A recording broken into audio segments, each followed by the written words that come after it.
নির্জনতার আড়ালে সময়ের স্তব্ধতায় ঢাকা পড়ে আছে এক বিস্তৃত প্রাসাদ, রায়পুর রাজবাড়ি।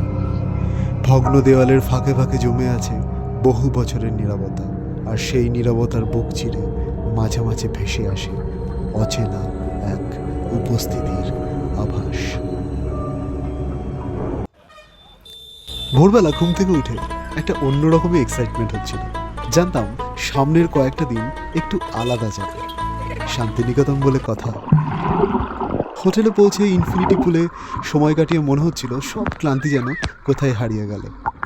তারপর রাতে শুরু হলো গানের আসর, সুর, হাসি, আড্ডার মেলবন্ধনে মুহূর্তগুলো যেন ছুঁয়ে গেল অনন্তকে। আর সময় সে যেন থেমে রইল নিঃশব্দ বিস্ময়ে। চুমামাসি আমাদের বলেছিল সকাল 10টায় বেরোতে হবে, তাই সকালের ব্রেকফাস্ট করে টোটোয় চেপে আমরা সবাই মিলে বেরিয়ে পড়লাম। দুপাশে সোনাঝুরি আর ইউক্যালিপটাস গাছের ফাঁক দিয়ে প্রকৃতি যেন নিজেই আমাদের পথ দেখাচ্ছিল। পৌঁছে গেলাম সৃজনী শিল্পগ্রাম। এখানে শিল্প আর সংস্কৃতি মিশে গেছে মাটির সঙ্গে বাউলের সঙ্গীতে। প্রতিটি পথ, প্রতিটি কোণায় লুকিয়ে আছে সৃষ্টির নিঃশব্দ স্পন্দন, যেন মানুষের হাতের ছোঁয়ায় জেগে উঠেছে এক নতুন গল্প।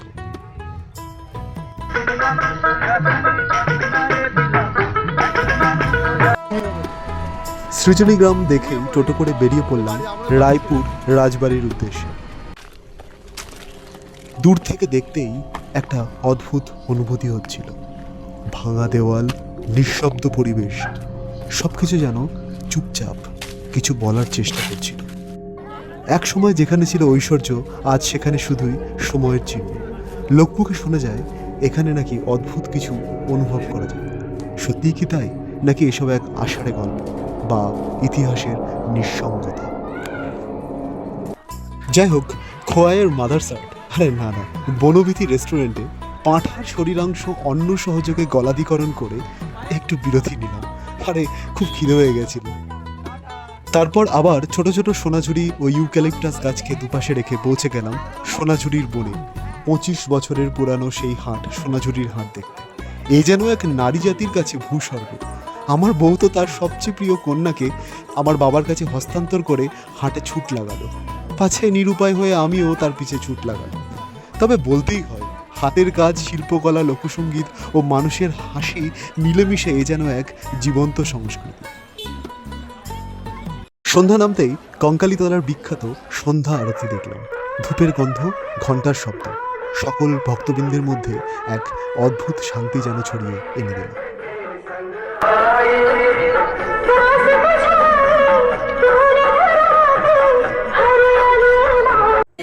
রাতে আবারও সেই গান ও আড্ডার আসর।